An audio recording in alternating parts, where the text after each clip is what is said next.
Welcome back to Round the Cauldron, where we talk theology, philosophy, and everyday life as a modern witch.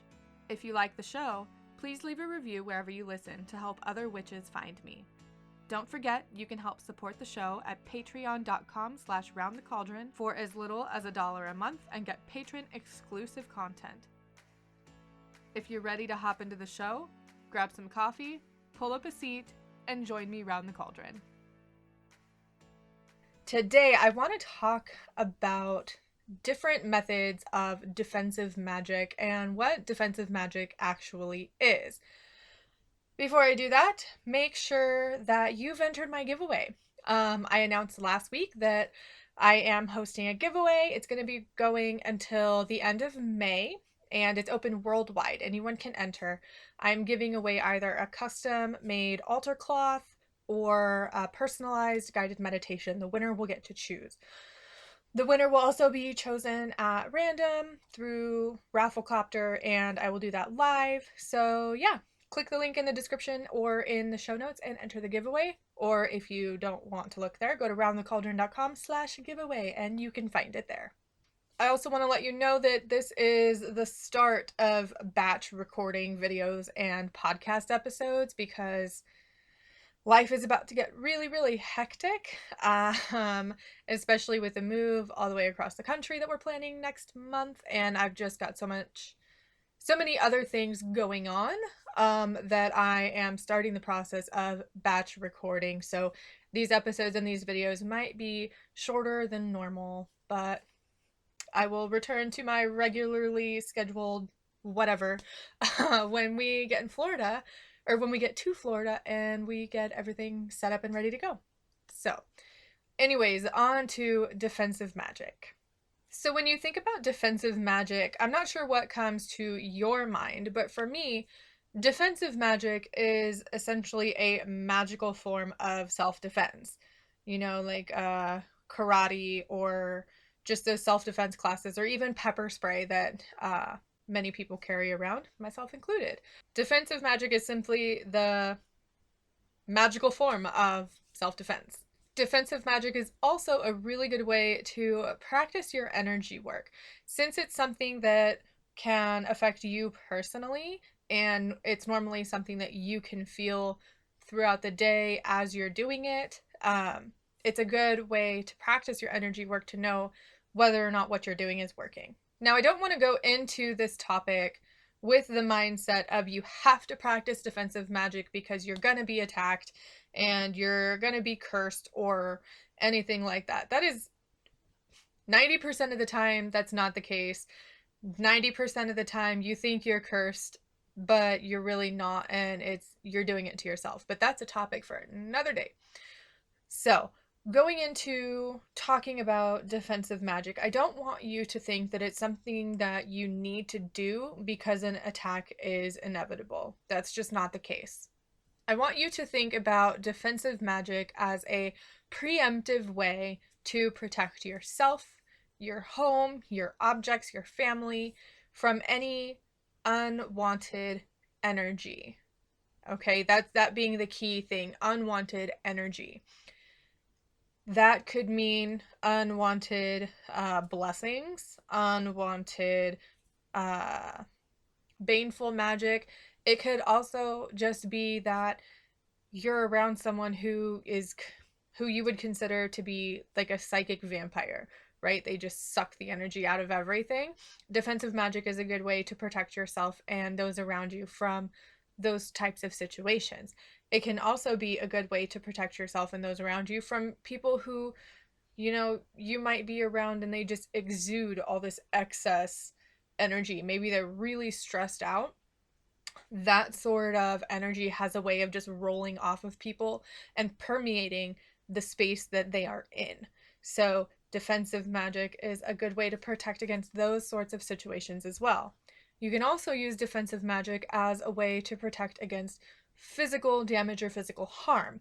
And that obviously would mean doing some sort of defensive magic, like I'm going to be doing, on a pillow or a sachet or a charm to leave in your car to protect your car against harm, car accidents, breaking down, anything like that. The same can be done for homes and people and different places. The range of defensive magic is unlimited. You can use defensive magic essentially on just about everything.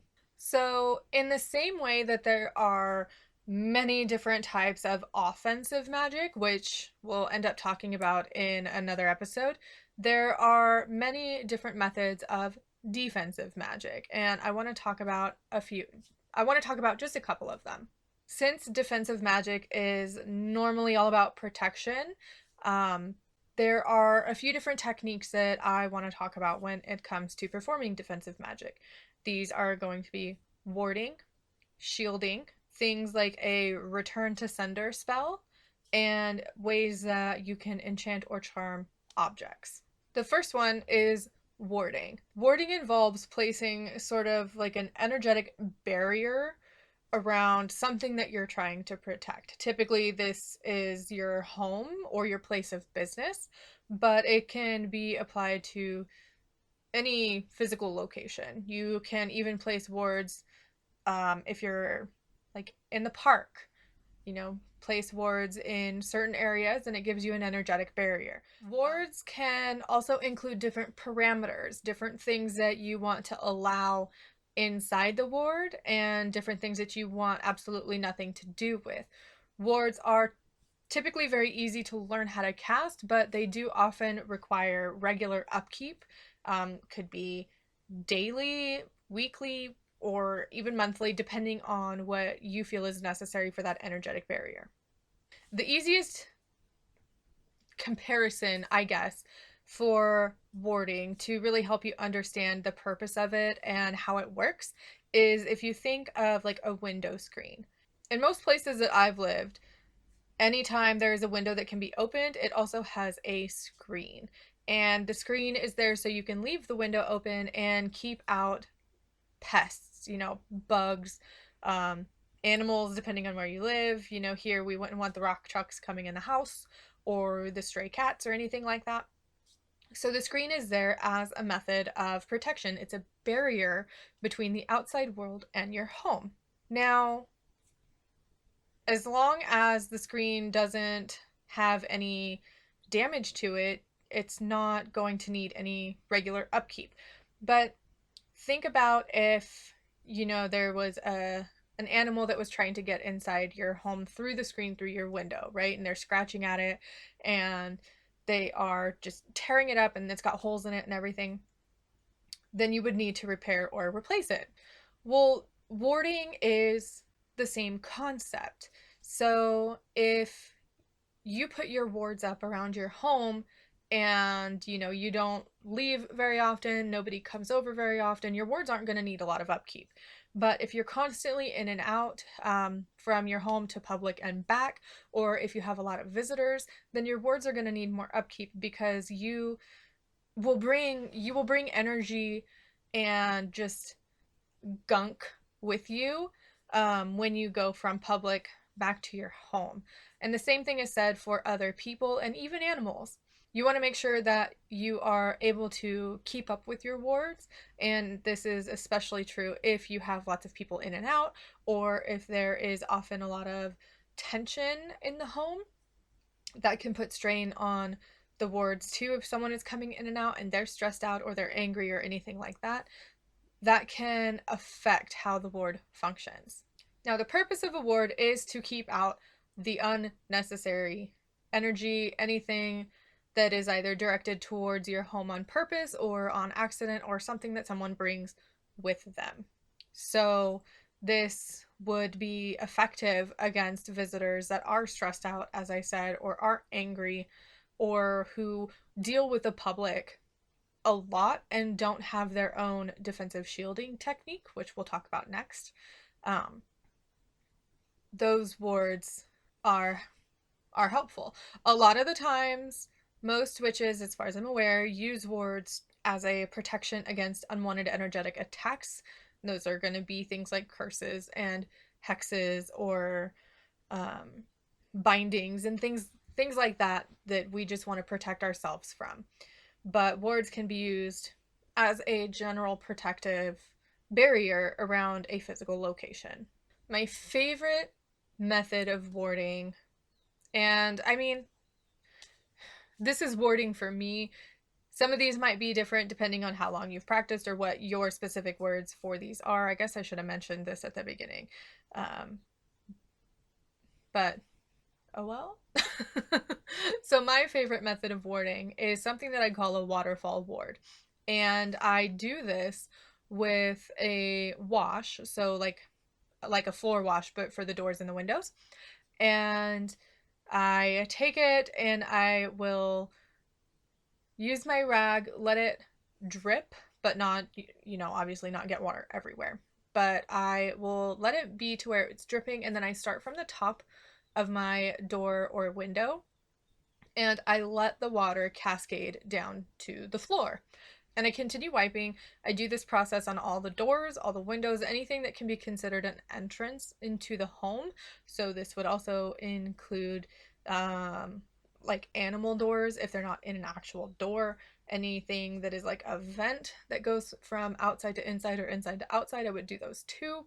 The whole purpose of the waterfall board for me is that anyone entering my home through any entrance will automatically be cleansed. They will have that excess energy and stuff that I don't want in my home just washed away by the waterfall ward. Now, this is something that does have to be done regularly, depending on who is coming in and out of your home, but it is one of the easier ones that I have found. Make sure you're subscribed to me on YouTube, because Thursday I will be showing you exactly how I make my wash for my waterfall ward, and I will show you how I do it. The next form of defensive magic that I want to mention is shielding. Now, shielding is something that I learned how to do a long time ago because I am very susceptible to the energies of other people. And I do consider myself to be an empath, and shielding is one of the first techniques that an empath should learn, in my opinion. But shielding involves creating an energetic barrier around yourself. Now, this form of defensive magic relies heavily on energy work. So it's something that even if you're not interested in doing all the time, it's a good thing to practice if you're new to doing energy work. And I think everybody should learn how to shield anyways, to keep unwanted energy away from you, but also to contain your own energy so you don't end up leaking it onto everyone else. So you can actually practice shielding at home. The best place, in my opinion, to do it is somewhere quiet where you won't be disturbed, where you can focus. And if you're interested, I'll give you my technique right now. Especially for when I first started learning how to do this, I think this is a very helpful thing to do. So you're going to sit in a quiet place, close your eyes, relax, focus on your breath in and out, okay? And then as you do this and you focus on your breath, you're going to picture a ball of energy in the pit of your stomach, okay, right in the middle. And not in front, but actually physically inside. Okay, this ball of energy is going to start inside of you, and it's coming from your own energy, and it's something that you're going to grow to expand to form a sphere around you. And the way to do this is gather that energy within you, and with each inhale, focus on expanding that ball of energy. And with each exhale, just relax a little more and just keep your focus. And then on the inhale, you're going to expand it some more. And it's going to take some practice. It's not something that you're going to be able to do right away. And if you are, that's amazing. And you have a real gift for energy work. But this took me some time to practice. But with each inhale, you're going to expand that ball of energy until it forms a circle around you. And this is your energetic shield. Now, that's a very basic method of learning how to do an energy shield. Over time, with more practice, you can add layers to it. You can do it faster. There are even techniques out there where the outside layer is water, and then you have a fire layer, and there's like layers of steel and metal. It just depends on what you want and what you can manage to do with your own energetic shield. But again, I think learning how to shield is an important technique for everyone to learn how to do. And then you can also do something that I call a return to sender. And this is a spell that you would do whenever you feel like um, you are being influenced by outside energies on purpose, when you feel like someone is directing some form of magic to you.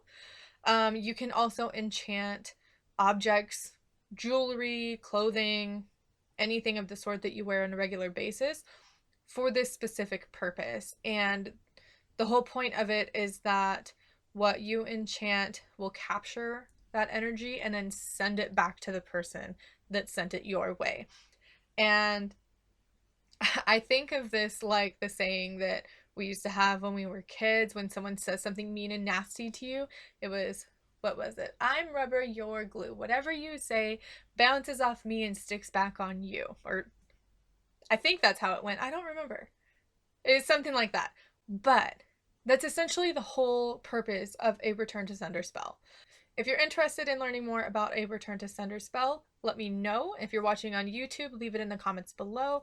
If you're listening to the podcast, reach out to me through social media, and I can do an entire video on how to do a return to sender spell. Now, the last form of defensive magic that I want to talk about is that little tidbit that I had said about enchanting objects. Besides enchanting jewelry or clothing or something that you wear, you can spell and charge other items for use in your home, in your car, as I had mentioned at the beginning, or just to carry with you to use as defensive magic, whether it be a return to sender or a shield or a ward or just something that is there to help with protection. Some of these things include crystals, spell jars, witches' balls. I know there are so many other things out there. You can even use a poppet. So this is just going to depend on your skills or what you have access to or what you're comfortable carrying around or using in your home. I know for like spell jars, typically what they do is they act as decoys, and the same thing can be said for poppets, but they act as decoys, and normally they have some piece of you, whether it be fingernails, hair, urine, blood, that's something that represents you, something that is a piece of you, and it acts as a decoy so that if someone does direct something towards you, that jar or that poppet has the intention of sort of intervening and capturing that energy so that it doesn't actually affect you, it affects the spell jar. And then if you have access to certain crystals, different crystals can act as protectors and like absorbers of any unwanted energy that's directed to you or that just happens to be in the area. Good crystals for this include hematite, tourmaline, and amethyst. So as I said, defensive magic is just a really good technique to learn. That doesn't necessarily mean that you're going to learn defensive magic and then you should anticipate an attack 24/7. We're not spies. We're not, nobody is targeting us specifically like that. But it is helpful when it comes to being in public or dealing with a lot of people or traveling. It can be helpful, and I think it's something that everyone should learn how to do. So I hope you found the information in this episode helpful. Like I said, if you have any questions, comments, or any other techniques that you like to use for defensive magic, let me know. If you're watching on YouTube, you can leave them in the comments below. Podcast listeners, you can leave them on the show notes page for this episode, or you can reach out through Instagram, Twitter, Facebook. All those links will be in the description and in the show notes. And I will see you next time. Bye for now. As always, I would like to thank my patrons for their support. Thank you, Jess, and thank you, Rose from wiccanhomestead.com. If you want to help support Round the Cauldron and all of the work that I do here, head over to Patreon at patreon.com/roundthecauldron, or you can get something from my shop at etsy.com/shop/roundthecauldron.